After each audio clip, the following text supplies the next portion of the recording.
Thousands of Juba residents praised President Kiir for the ceasefire deal.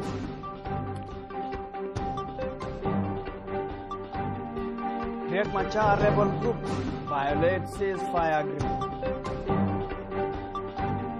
South Sudan signs $11 billion railway deal with China.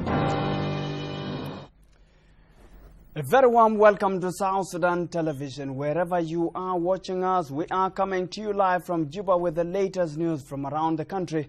My name is Garang John.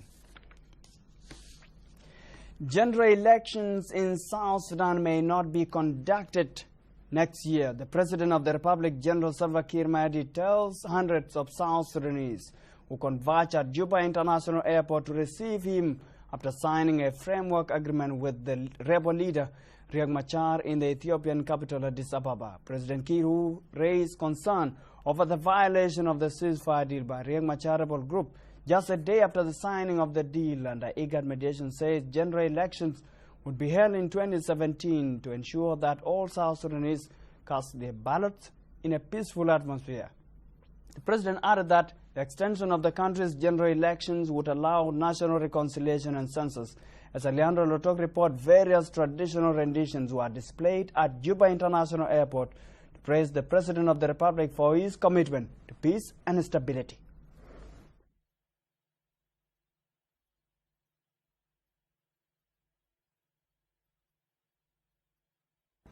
No for war, yes for peace.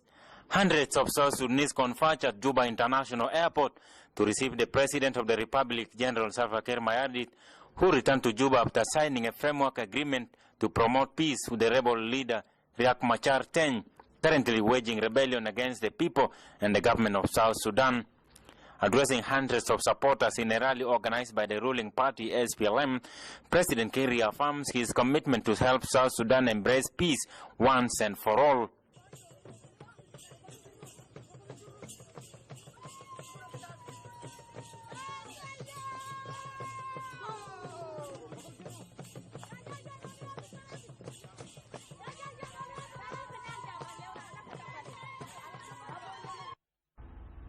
الوجهات من الحكومة بتمسك بالكلام ده ما في دول ثاني هنقول بنروح أنا جيت لما كلمته كلام كثير كنت قالوا جدعوا لنا الحكومة عمل وجيش عمل وسلفا كثير عمل أنا ما كلمته فوق أنا قلت بس إنه أنا جيت على الجواب موجة عليه نبادل تهمات بيني مالية ولا شيء تدافع عن نفسي ولا أي حاجة أنا جيت على دار سلام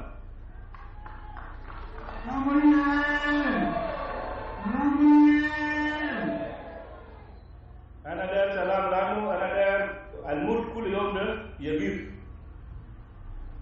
سلام مش للناس اللي في مناطق الحكومة حتى الناس اللي سايد ريك مشاعر المادة يروني دي الناس بتاعي لا تعني أو رئيس الجمهورية ويندي أنا رئيس الجمهورية ومسؤول عن أمن بتاع كل فرد في أرض بتاع جنوب السودان.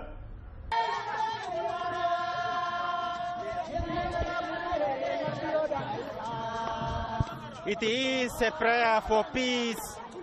These people have gathered here at Juba International Airport to welcome the President of the Republic, General Salva Kiir Mayardit, who has signed a ceasefire agreement with the rebel leader Riek Machar. And people here saying they are commending the President for the efforts that he is doing to bring the constitutional order to the country. This is in the interest of peace in the country. Explaining the content of the signed deal between the government and the rebel group of Riek Machar, General Kiir says the proposed formation of a transitional government, which will include all political parties and civil society groups, would be carried out after a final peace agreement with the rebel group and would be implemented by the current government under his leadership.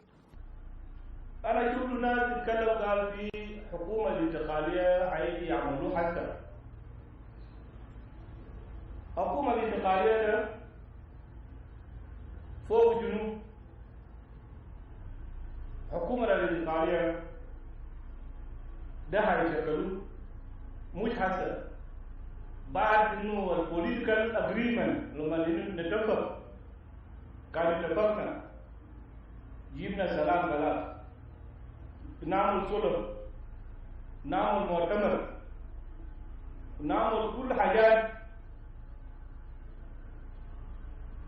نحن هنفكر بكيفية انه نجيب الناس كل سوا هنجيب الناس بطريقة بتاعت انه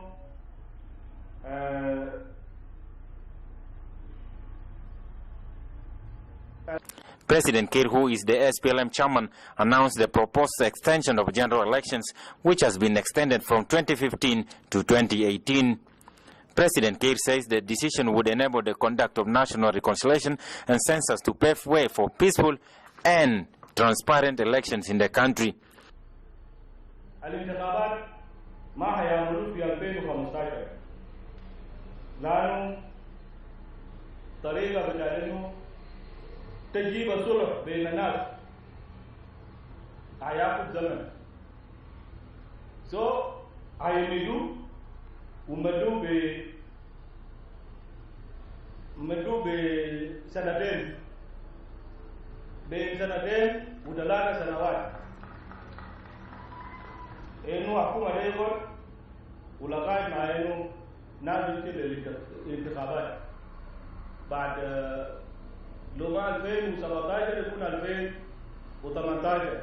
The peace-loving South Sudanese who turn up for the reception of the President of the Republic at Juba International Airport hails the government for supporting peaceful resolutions to the political conflict, calling for an end to bloodshed in the new nation. This agreement has given us a lot of hope, a lot of courage, and we are all encouraged as Southern people that this time this peace will succeed. That's why I have come to the airport to receive my president, to receive our president with our population. Everybody is here today. I actually wanted to congratulate him for the second time for actually ending the rebellion in Jonglei because it has gone on for too long. I come from Jonglei too, so I have been directly and indirectly affected by this civil strife in Jonglei for the last few years and all that. And I'm happy that he's been able to bring our brother David Yao Yao back to South Sudan and back to the government.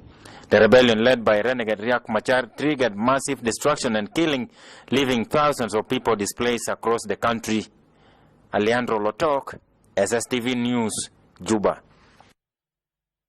Riek Machar rebel group has launched series of attacks against government positions in Juba just 48 hours after the signing of a deal expected to pave way for a possible final peace deal to end the political conflict in South Sudan. As of yet, Patrick reports from Addis Ababa, the government of South Sudan has appealed to the East African Bloc, IGAD, and the international community to stop the rebel group from reneging on the peace process. Just as the agreement signed between President Kiir and rebel leader Riek Machar comes into force, rebels of Riek Machar are already in violation, attacking various government positions in Unity State. Today, the 11th of May 2014, rebel forces of Riek Machar violated the ceasefire only 6 hours after the enforcement by attacking SPLA position in Bentiu, and the attack was repulsed. 27 dead bodies of the rebels are now in front of the SPLA trenches in Rup Corner, and the attack has been defeated.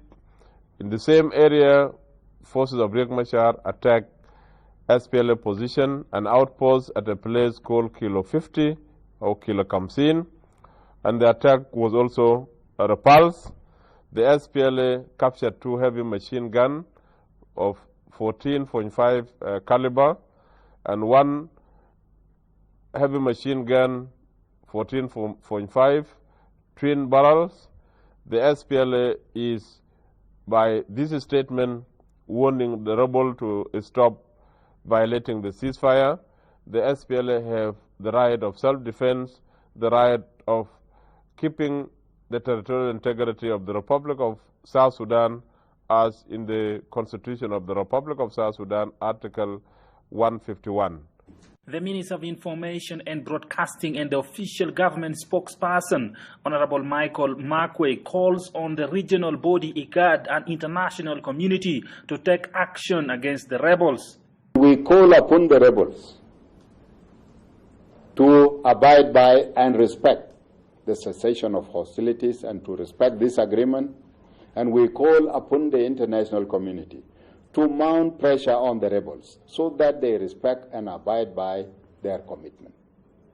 So the agreement stands. It will continue to hold until the rebels prove it otherwise. Markway says government will continue to negotiate with the rebels because government is committed to bringing peace to the country. We are ready to negotiate because we came here to negotiate peace and take peace to our people. Markway was speaking in Addis Ababa on Sunday in a news conference organized by the delegation of the government to the Addis Ababa peace talks. To many in the international community circle, the meeting between President Salva Kiir Mayardit and rebel leader Riek Machar is a success, but to the people in South Sudan, if the agreement reached between the two is not implemented on the ground, then it is as good as nothing. Oyet Patrick, SSTV, Addis Ababa, Ethiopia. Well, we'll keep you updated on that story. The violation of the ceasefire deal by the rebel group of Riek Machar has already raised concern from concerned citizens and politicians. To get more reaction on this, we are joined on phone by a political analyst in South Sudan, Dr. Samson Wasara. Dr. Samson, what do you think about the violation of the deal signed between the government and rebels in Addis Ababa on Friday? It's just a startup, and we appreciate it, and the world even appreciates it. So I think that a lot of pressure is made on them to ensure that they these agreement.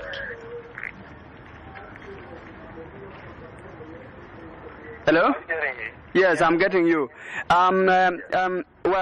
Already they are concerned that the deal may not be implemented. Any advice that you may give to the two parties over the needs to implement or maybe actually make that deal work?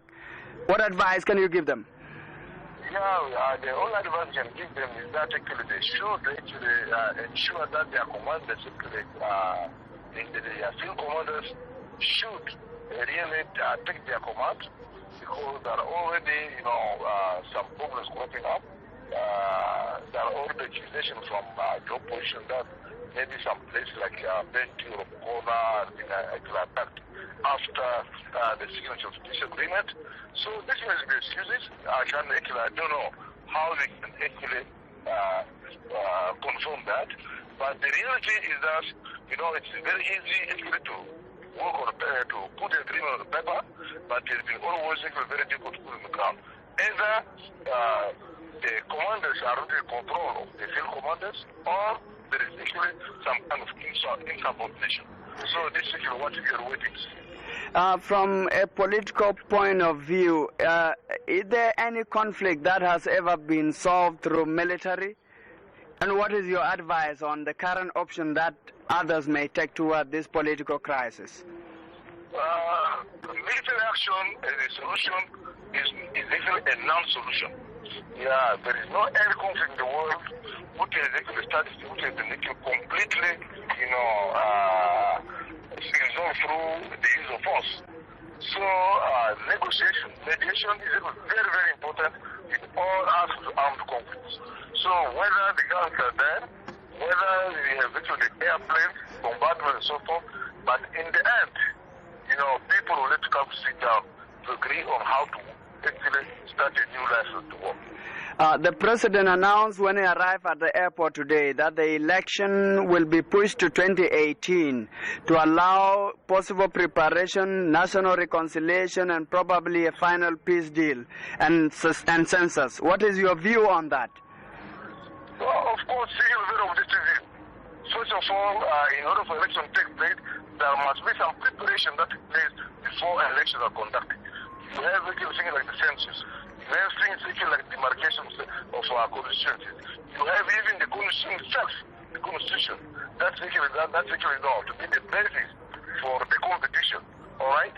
If these things are actually on the already on the ground, it means that right from now, people should begin to see that the constitutional review actually accelerates its work, and then the election commission is actually empowered, and also the National Bureau of Statistics for the census should actually be empowered to do all the things so that the elections.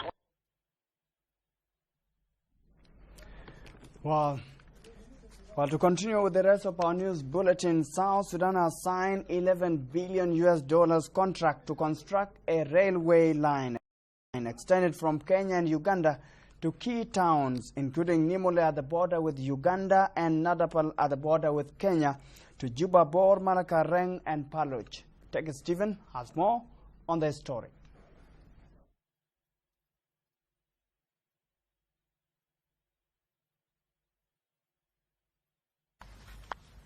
In a two-day official visit to Kenya, the President of the Republic, His Excellency General Salva Kiir Mayardit, and the accompanying delegation witnessed the signing ceremony of a regional standard gauge railway protocol, known as SGR, between Kenya, South Sudan, Uganda, and Rwanda. The signing ceremony was hosted by Kenyan President Uhuru Kenyatta at the State House in Nairobi and was also attended by Ugandan President Yoweri Kaguta Museveni and Rwandan President Paul Kagame, as well as Chinese delegation leader Li Keqiang. The SGR protocol is part of Northern Corridor Integration Project linking the Greater Lakes countries to Kenyan seaport of Mombasa. The overall objective of the SGR protocol is to jointly develop and operate a modern, fast, reliable, efficient and high-capacity railway transport system in 4 countries of Great Lakes region at large. The protocol was signed by the Ministers of Transport from 4 East African countries: South Sudan Minister of Transport, Roads, Bridges, Kong Niar, signed on behalf of the government. As for South Sudan section, the protocol targets Juba Numile connecting Uganda to Kenya, and a distance of about 200 kilometers, and Juba Nadipal, Bor, Malakal, Reng, and Paluch, making up to 600 kilometers, with estimated total cost of $11 billion. The chief contractor of the project is a Chinese company known as China Communication Company. Addressing the ceremony, Kenyan President said the new railway will unify all East Africa and will prosper all the East African countries. We are gathered today to observe the signing of the agreement for the new standard gauge railway, whose construction will connect one end of Kenya to another and eventually unify all of East Africa, from our oceans to the mountains of the interior. The standard gauge railway is an especially clear application of these principles. Where the old railway was built by force and violence against the wishes of those whose land it divided, the new railway is built by consent and partnership, both between ourselves and China, and between the governments, which will prosper and profit by it. Now they have come to stand with us with the issue of the railway. Without the railway, without electricity, and without low cost of production in an economy cannot modernize. So we are therefore very happy to see that China is concentrating on the real issues of development. The standard gauge railway is aimed at providing efficient and cost-effective rail transport for both freight and passengers. It is intended to reduce the cost of doing business by reducing the cost of transport, a move expected to boost South Sudan oil transport to the international market. Reporting for South Sudan Television, I'm Tech Stephen. The oldest woman in South Sudan, Rebecca Kadi Lamornyang, is dead. Kadi, who died at the age of 118 in Juba, participated in the historical referendum for South Sudan independence.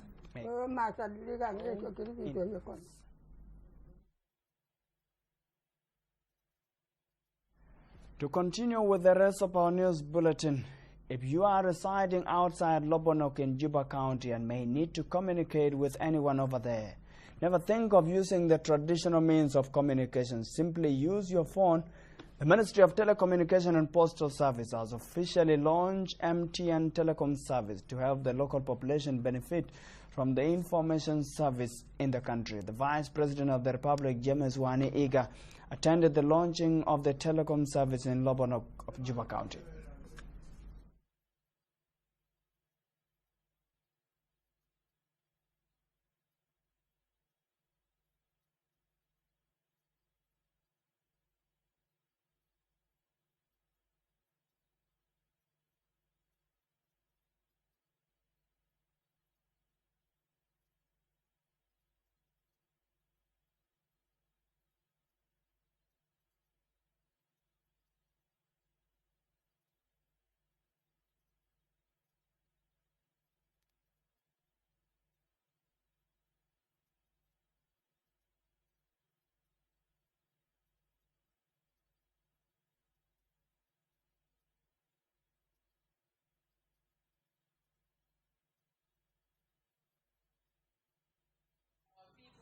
Brought closer to the global world.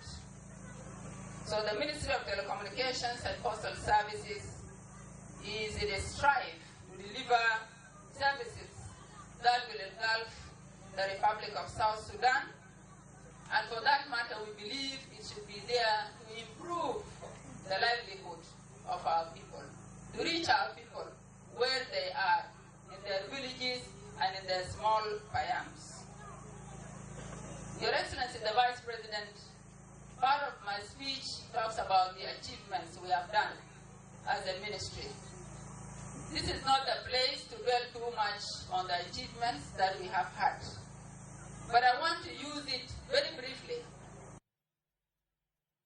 Well, now the need to extend telecom service to the people across South Sudan is still alarming. And now to Lopa County of Eastern Equatorial State, where people still use traditional means of communication to pass their information. As Leandro Lotok reports, residents of Lopa County line up to have their letters written in hard copy to be sent through hand delivery, a means of communication used in the olden days. Take a look at this.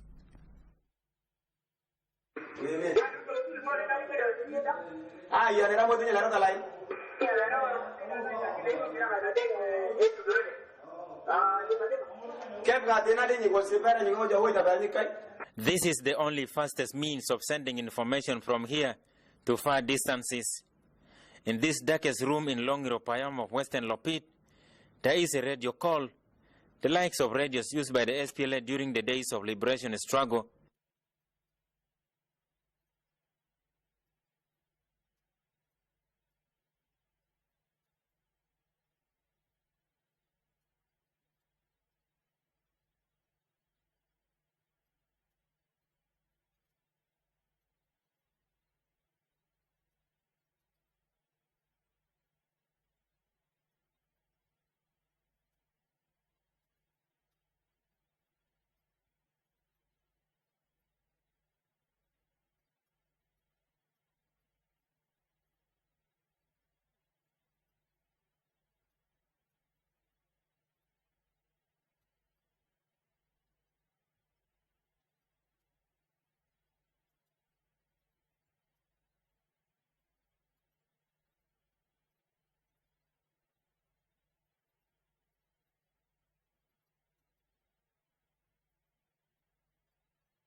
No network, no post office, no roads, but there is still hope among the inhabitants of Lopa County.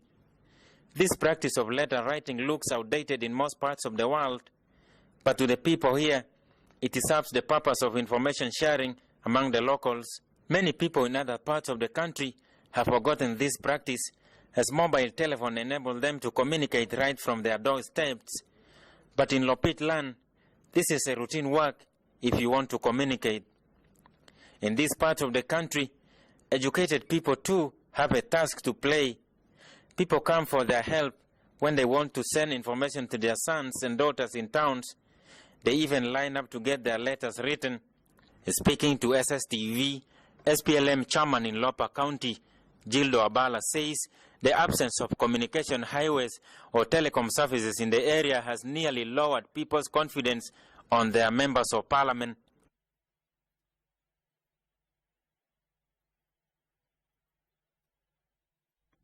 We do apologize for the poor quality of audio from there.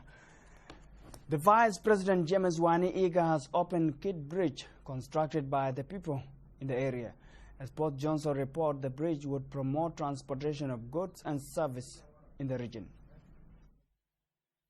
The two areas of Logo and Lobnog in central Equatorial State to embrace development, he called upon the people of the other parts of the country to return home and contribute to agricultural activities and other developmental projects.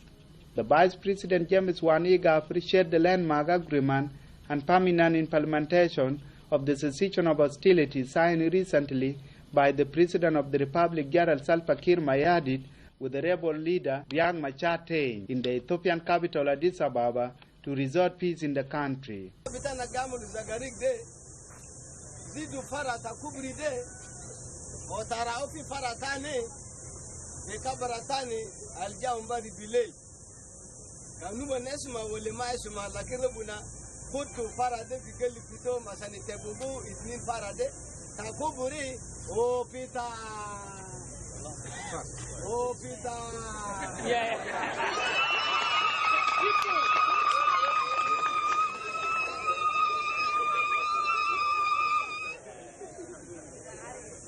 Pita Madao Salam, Umbari Bilel, Reis Pitana, General Kiir Mayardit, Mahakabita Mutumeridin, Riek Machar, Madao Hinak fi Addis Ababa,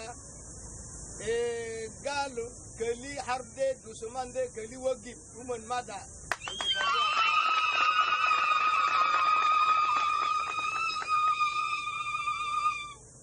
Ganina kulu na benesit helna asanina bekterim haja madaude uman masingi dambe bagi tafasili samatala nas katir daima begulu gal al setan fi tafasil lakinina lazim natamasak an alla intifadiyya de ya jamaa alla waqti talakanna. While the State Minister of Information and Broadcasting, a government spokesperson in Central Equatorial State, Soba Samuel Manas revolts a government plan to construct 4 bridges to connect Juba commercial areas to agricultural productive areas outside Juba. The minister attributed the limitation of development project as financial constraint. He commended the people of Logo and Lobnog for carrying out the work on Kiir Bridge on self-basics and not to acknowledge the financial support from friends and donors. What usually makes our bridges not to be sustainable, it's the human activities around the bridge. Like a Luri bridge. What made Luri bridge to collapse is because people go and mine sand around the bridge. And of course that causes erosion when it rains. It disturbs the banks of the foundation and the banks of the bridge, and then the bridge collapses. Now, this bridge, if we wanted it to last, let us not encourage activities of mining sand around the bridge. Once we tamper with that, then the amount that we have exhausted on this bridge will have gone for nothing. So when Furthermore, the representative of Logo and Lobnog, Jamal Abdallah Wani, the deputy governor of Central Bank of South Sudan, compliments the vice president for his contribution toward the construction of Kiir Bridge. Meanwhile, the commissioner of Juba County Stephen Wani Michael thanks the inhabitants of Logo and Lobonok for supporting the development project, asking the Juba city to dwell more support. The Vice President thought it right that it is going to be a self-help, that we are going to help ourselves before the government comes here. And that is the result of exactly what we have done. Through his mobilization and through his efforts, he was able really to gather the support, and we have to put all the resources that we can afford individually or collectively to make sure that this temporary bridge is actually built.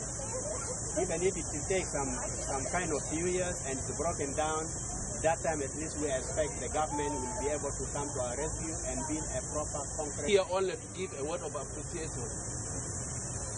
First of all, I would like to thank the group whom sat down and planned for this iris or alternative bridge. Later on it was put down. Don't just sit and wait is the slogan of Logo and Lobinok citizens. Work and you will be supported. Reporting for SSTV, Port Johnson Matura Cage. The Ministry of Roads and Bridges has raised concern over the situation of Juba Bridge, warning heavy truck drivers to take precaution before crossing the bridge. James Arusia Tanga has more on the story. It's now too old to handle the modern change in Juba. Maintenance alone is costing the government millions of pounds to change decks and plates that need checkup every 15 days. The development race of Juba has caused over 1,700 trucks to be mounting this bridge daily. The Undersecretary in the Ministry of Roads and Bridges, Engineer Gabriel Makur, blames heavy sand trucks for the damage on the bridge. He says if no measures are considered, 2 to 3 years, Juba will have no bridge connecting the city with the eastern side across the Nile. Most of the decks here are worn out, and this has been a constant monthly repair because most of the traffic that is passing through this bridge is more than 1,700 trucks per day. This has resulted into a deterioration of the bridge because the decks that are here cannot sustain such a heavy load. And most probably there are cars that are crossing to bring in sand for construction, which we had already prohibited not to pass this bridge.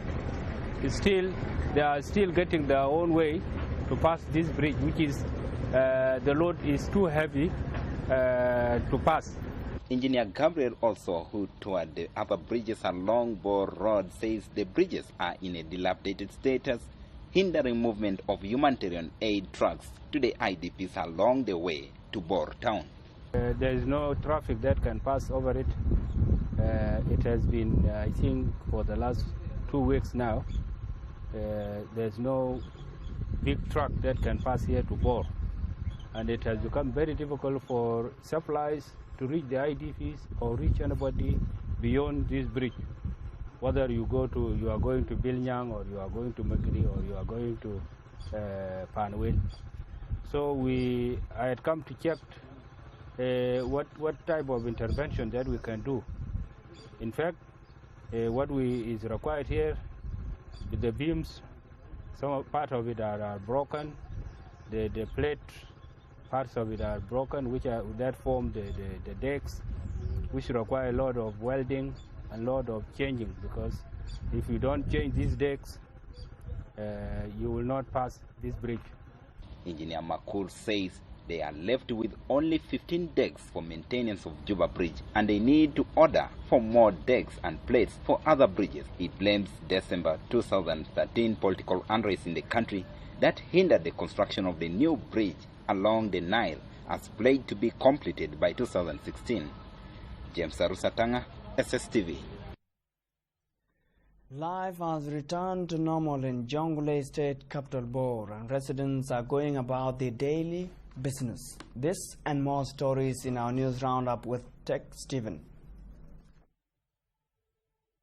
The State Council of Ministers of Jonglei held its first ordinary meeting on Friday under chairmanship of caretaker Governor John Kong Nyon. In a press statement after the meeting, the state government official, spokesperson and the Minister of Information and Communication, Honorable Judy Jongle Boris, says the meeting reviewed the general situation in the state, which he described as calm and normal. He also added that a memo on plan for the year's agricultural season presented by the State Minister of Agriculture was discussed and passed unanimously for the implementation. The government called on the citizens of the states to return to their areas of origin as the security is now normal. We talked about a lot of things, and especially security in the country, in the state, and also we talk about the cultivation.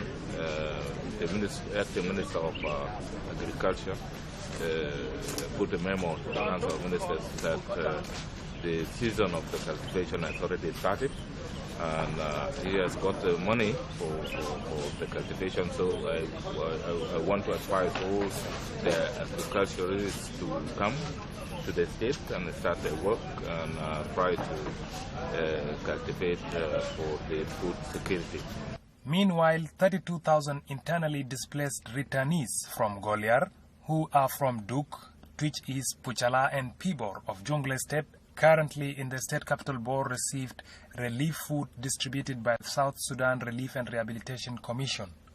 The State Director of South Sudan Relief and Rehabilitation Commission in Jongle State, Gabriel Deng Ajak, reiterated that the security situation in 5 counties of the state is now normal and urged the communities of the counties still in displaced camps to return to their respective homes of origin. From different places, and one of the key areas is Goliar, Goliar County of Lake State. The other population came from Duk and Twitch, Pibor and Pochala, and they are all being served. It's about 32,000 individuals that are receiving food aid today. This is a huge number, and this indicates that Bor has witnessed a bit of peace, and we hope that this peace continue on this trend, and we call upon the people that are in Goliar to return to their home, people who have run anywhere else to return to their home. Bor is peaceful, there is no more insecurity, it is secure now, as you can witness by your own eyes. About 32 trucks arrived from Juba and distributed to these people. For South Sudan Television, I'm Tech Stephen reporting. Well, before we end our news bulletin, let's have a quick recap of the stories making our news headlines.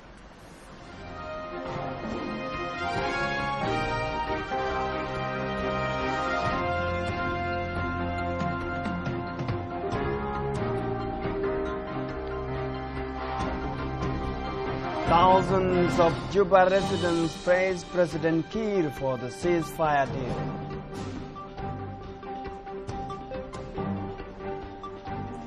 Riek Machar rebel group violates ceasefire agreement. South Sudan signs $11 billion railway deal with China. And that brings us to the end of our news bulletin. Thanks for tuning to South Sudan Television. On behalf of the TV crew in the studio, my name is Grang John saying bye-bye for now.